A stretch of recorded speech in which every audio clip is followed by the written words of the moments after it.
पहा हे पहिलं एक्झाम्पल.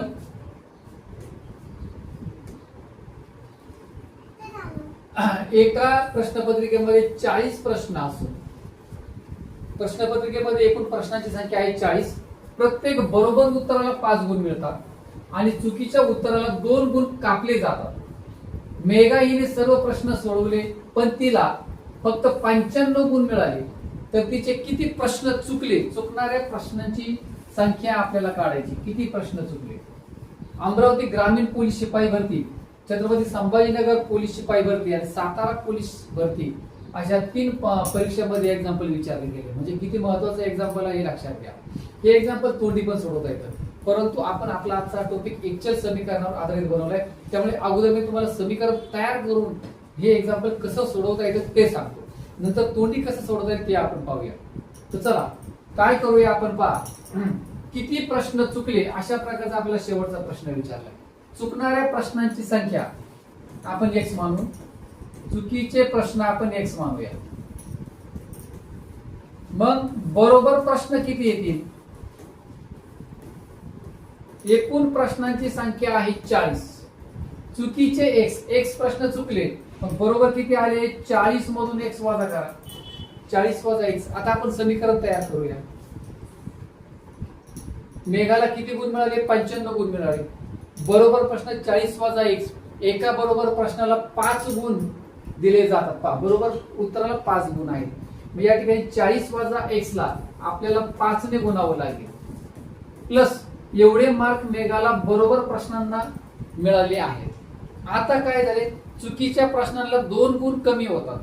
चुकीचे प्रश्न आपल्याकडे x आहेत, या x ला आपल्याला 2 ने गुणावं लागेल आणि एवढे गुण कापले जातात म्हणजे वजा करावं लागेल आपल्याला, अधिक नाही. आणि अशा प्रकारे मेघाला पडले 95 गुण. हे झालं एक्चुअल समीकरण. ज्या समीकरणामध्ये एकच चल असतं, आपण फक्त एका चलाचा x चा वापर केला. 2 चलांचा वापर करून पण उदाहरण सोडवता येतं, पण त्याची या ठिकाणी आवश्यकता नाही. चला आता आपण सोडवायला सुरुवात करूया. 5 ने 40 ला गुणला आपण, 40 गुणिले 5 आले 200, वजा 5 गुणिले x 5x. आता हे पुढे वजा 2x बरोबर 95.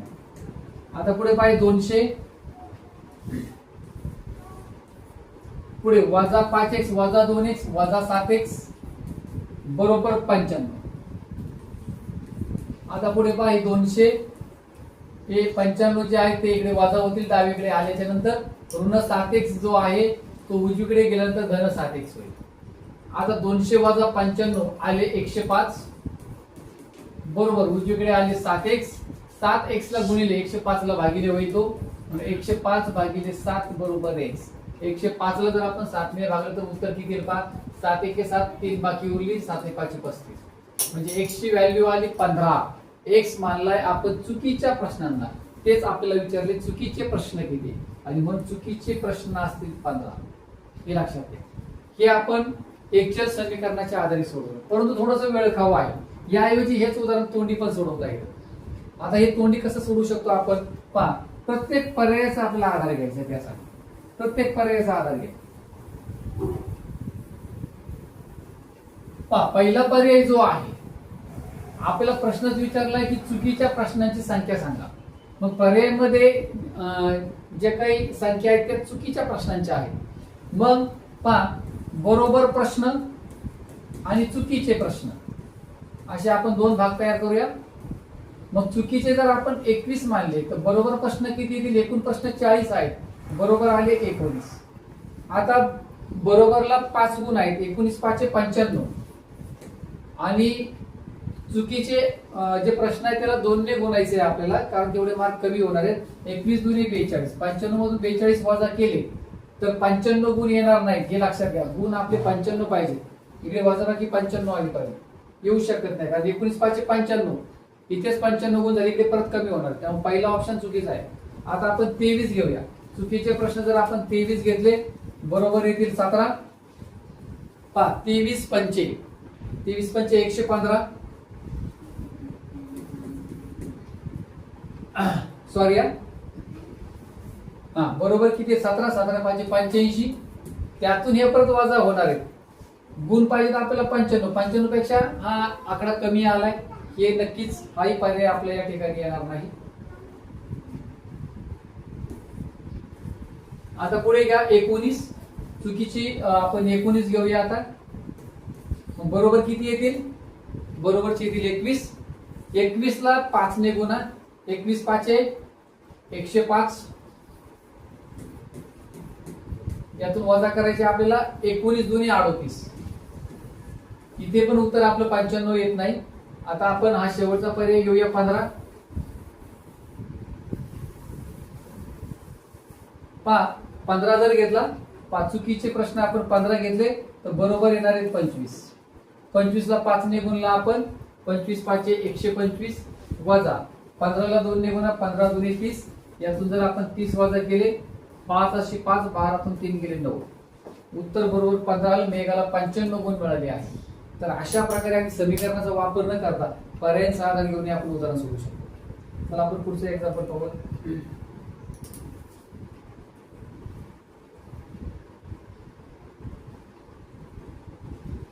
एका टोपलीमध्ये काही फुले आहेत. 12 मुलांना सारखी फुले वाटली. 12 मुलांना तर 8 फुले उरतात. 12 मुलांना सारखी फुले वाटली, 8 फुले उरतात. 14 मुलांना वाटली तर 10 फुले उरतात. तर त्या टोपलीत असणाऱ्या फुलांची कमीत कमी संख्या किती? अशा प्रकारचा प्रश्न आहे. पुन्हा एकदा पर्यायाचा आधार घेऊन आपण सोडवू शकतो. पहा, त्या टोपलीतली कमीत कमी फुलांची संख्या, मला असं वाटतं आपण 28 पासून सुरुवात करूया. 28 घेतली आपण. 28 ला सुरुवातीला 12 ने भाग द्या. बाकी 8 उरली पाहिजे. 8 फुले उरतात. पण तुम्हाला या ठिकाणी 12 दुने 24, बाकी 4 उरते. म्हणजे हा पहिला पर्याय, दुसरा पर्याय नाही 28. आता आपण 30 घेऊया. 30 ला 12 ने भाग द्या. 12 दुने 24, बाकी उरली 7. 30 वजा 24, बाकी उरली 7. बाकी आपल्याला 8 पाहिजे 12 ने भागल्याच्या नंतर. म्हणजे हा पहिलाही पर्याय नाही, दुसरा पण नाही. चला आपण तिसऱ्याकडे जाऊया, 80 कडे. 80 ला आपण 12 ने भाग दिला. 62 72, 6चा भाग गेला. 62 72. 80 तून 72 वजा केले, बाकी बरोबर 8 उरली. आपल्याला 8च बाकी पाहिजे 12 ने भागल्यावर. आता आपण 14 चेक करूया. 80 ला 14 ने भाग दिला. 14 75, 14 7 84, म्हणजे 5चा भाग गेला. 14 75. बाकी किती उरते पहा. 80 तून 70 वजा केले, बाकी उरली 10. आणि आपल्याला 14 ने भाग दिल्यानंतर बाकी पाहिजे 10. 10 फुले उरतात. म्हणजे याचा अर्थ ऑप्शन नंबर 3 करेक्ट ऑप्शन आहे 80. तर अशा प्रकारे पर्यायाचा आधार घेऊन आपण कमी वेळेत हे एक्झाम्पल सोडवू शकतो. चला पुढचं एक्झाम्पल घेऊया.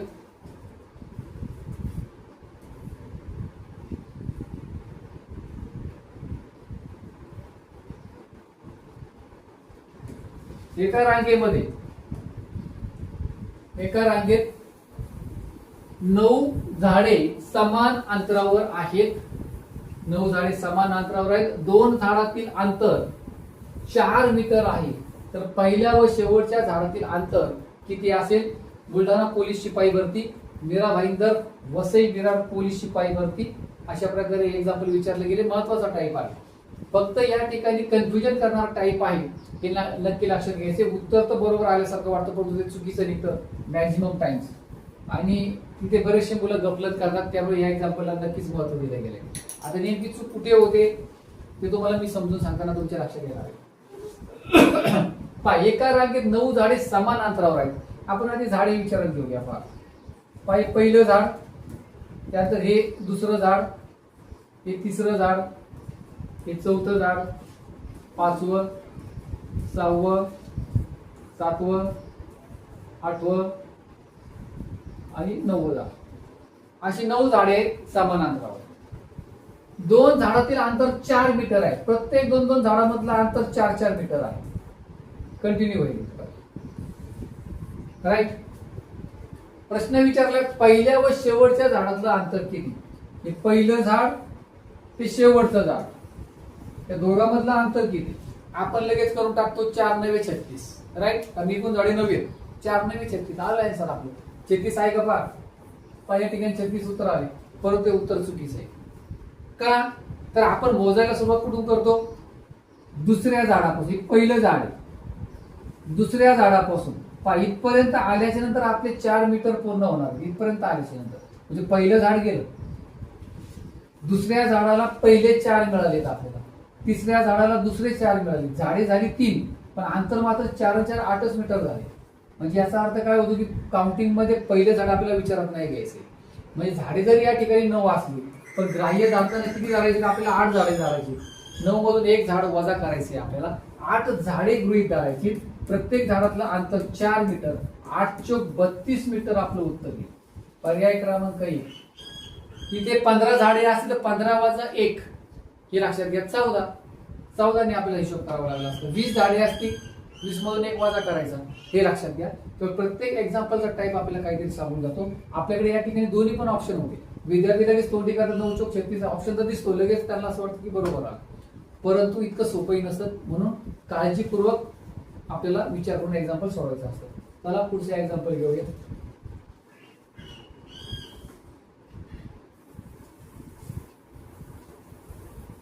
Example number 4.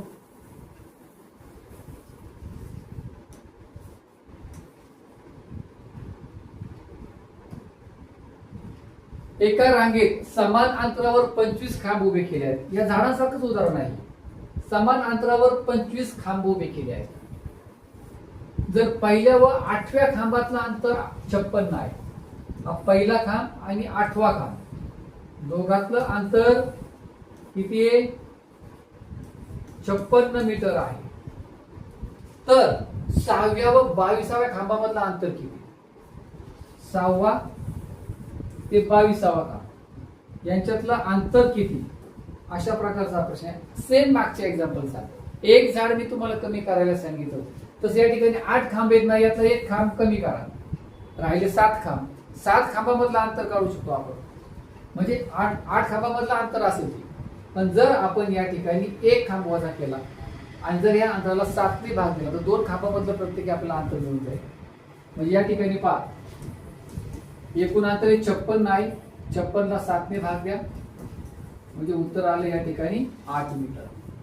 म्हणून नेहमी लक्षात घ्या, या ठिकाणी आपल्याला काय मिळणार आहे की प्रत्येक 2 खांबामध्ये 8 मीटरचं अंतर आहे. प्रत्येक 2 खांबामध्ये पहिला खांब सोडून द्या, म्हणजे पुढे उरले 7 खांब, 8 7 56 मीटर अंतर या ठिकाणी तयार झालं. म्हणजे प्रत्येक 2 खांबामध्ये आपलं या ठिकाणी अंतर मिळालं 8 मीटर. आता आपण 6 ते 22चा विचार करूया. ही काउंटिंग करताना सुद्धा मुलं बरीचशी गफलत करतात. आता या ठिकाणी किती अंतर ग्राह्य धरायचे किंवा किती खांब ग्राह्य धरायचे, 6वा खांब आपल्याला सोडून द्यावा लागणार आहे, हे लक्षात घ्या. 6वा खांब सोडून द्यायचा आहे, कारण काउंटिंग करताना कुठून करणार आहे आपण, 6व्यापासून नाही करणार.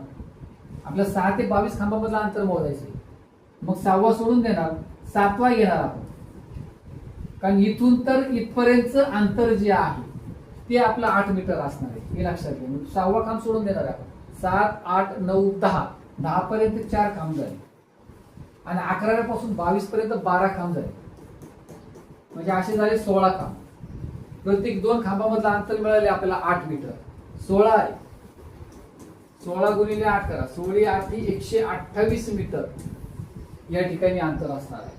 तर 6व्या व 22व्या खांबातलं अंतर असणार आहे ते 128 मीटर. पर्याय क्रमांक 2 उत्तर येईल. पहा, एक्झाम्पल नंबर 5 पाहूया. अति महत्वाचे एक्झाम्पल्स आहेत, कुठं फसवू शकतात तुम्हाला हे तुम्हाला लक्षात घ्यायचे. खांबाच्या ऐवजी अजून काही वेगळं येऊ शकतो काही, जसं मी मागचा एक्झाम्पल पाहिलं आपण झाडांच्या ऐवजी आता खांब आले. पुढच्या वेळेला परीक्षेमध्ये अजून काही वेगळी कन्सेप्ट येऊ शकते. परंतु कशा पद्धतीने एक्झाम्पल आपल्याला परीक्षेला वेळेला फसगत करू शकतो, कुठे करू शकतो, या 2 एक्झाम्पलवर तुमच्या लक्षात आलं. पुढचं 5वं एक्झाम्पल पाहूया.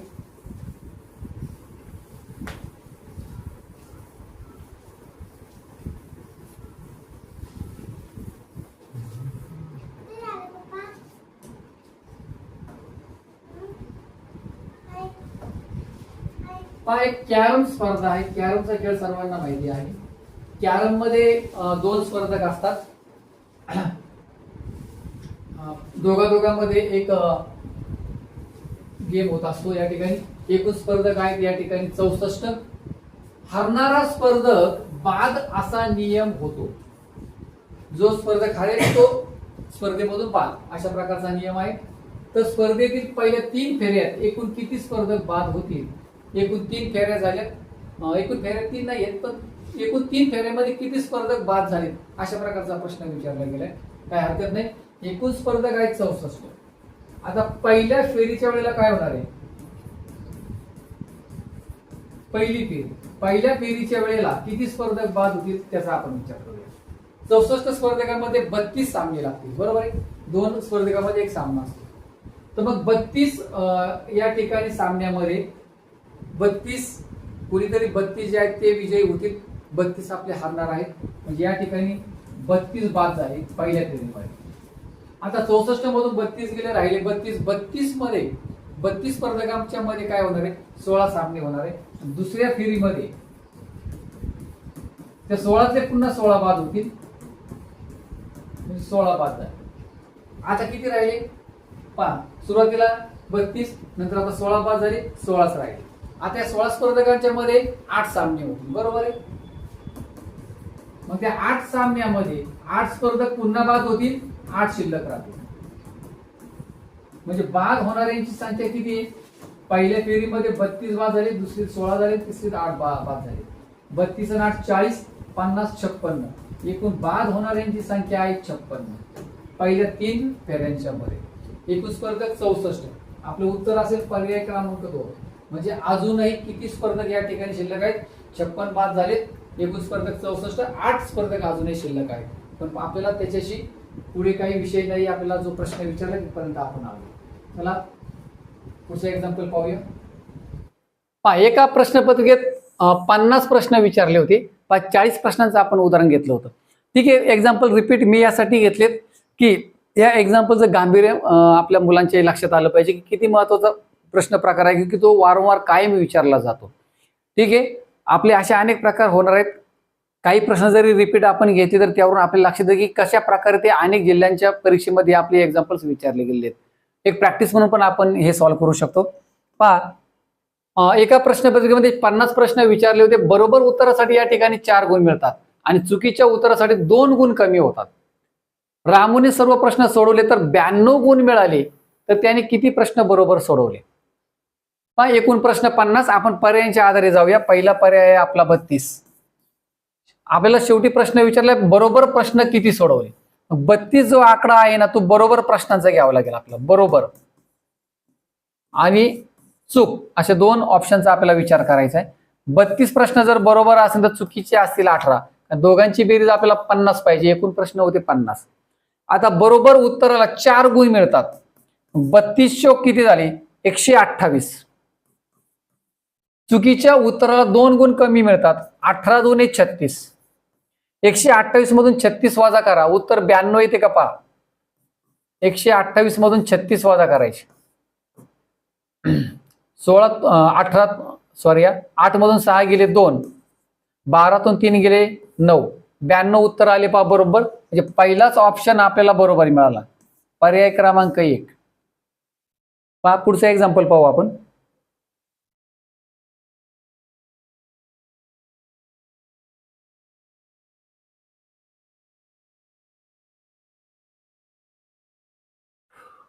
एका प्रश्नपत्रिकेत पुन्हा त्याच प्रकारचं एक एक्झाम्पल आहे.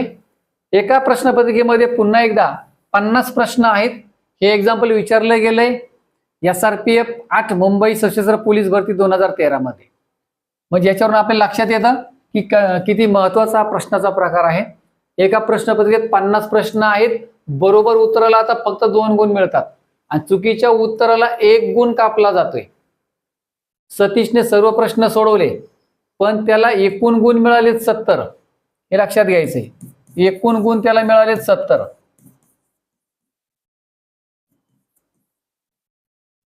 तर त्याचे किती प्रश्न चुकले?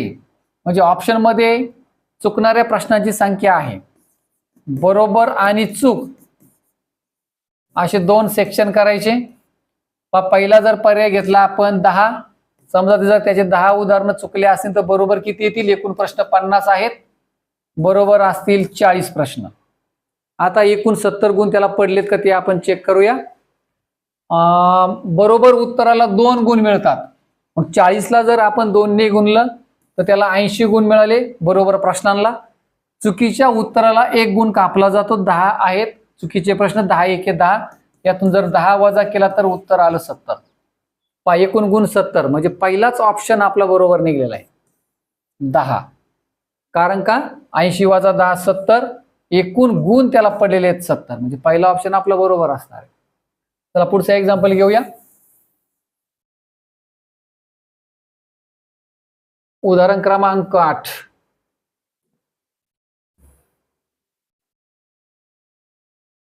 आता हे एकमान पद्धतीवर आधारित उदाहरण आहे, सोपं आहे. 12 सायकलींची किंमत 36,000 रुपये आहे, तर 18 सायकलींची किंमत किती?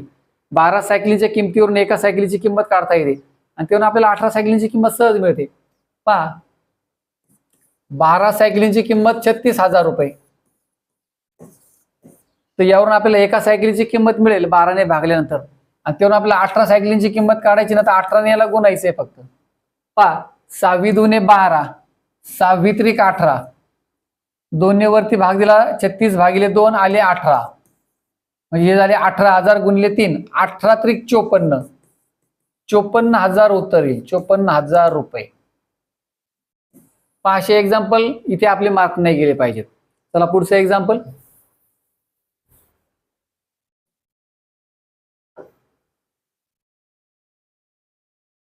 पासष्ट विद्यार्थ्यांच्या सहलीचा एकूण खर्च आहे 7,800. किती विद्यार्थ्यांच्या सहलीचा खर्च येतो? 65. यावरून आपल्याला 65 ने भाग दिल्याच्या नंतर एका विद्यार्थ्याच्या सहलीचा खर्च आपल्याला यापासून मिळेल. आपल्याला विचारलंय 90 विद्यार्थ्यांच्या सहलीचा एकूण खर्च किती. याला फक्त 90 ने गुणा, कारण का ह्या दोघांपासून काय मिळणार आहे आपल्याला? एका विद्यार्थ्याच्या सहलीचा खर्च 65 ने भाग दिल्याच्या नंतर. सोपं आहे.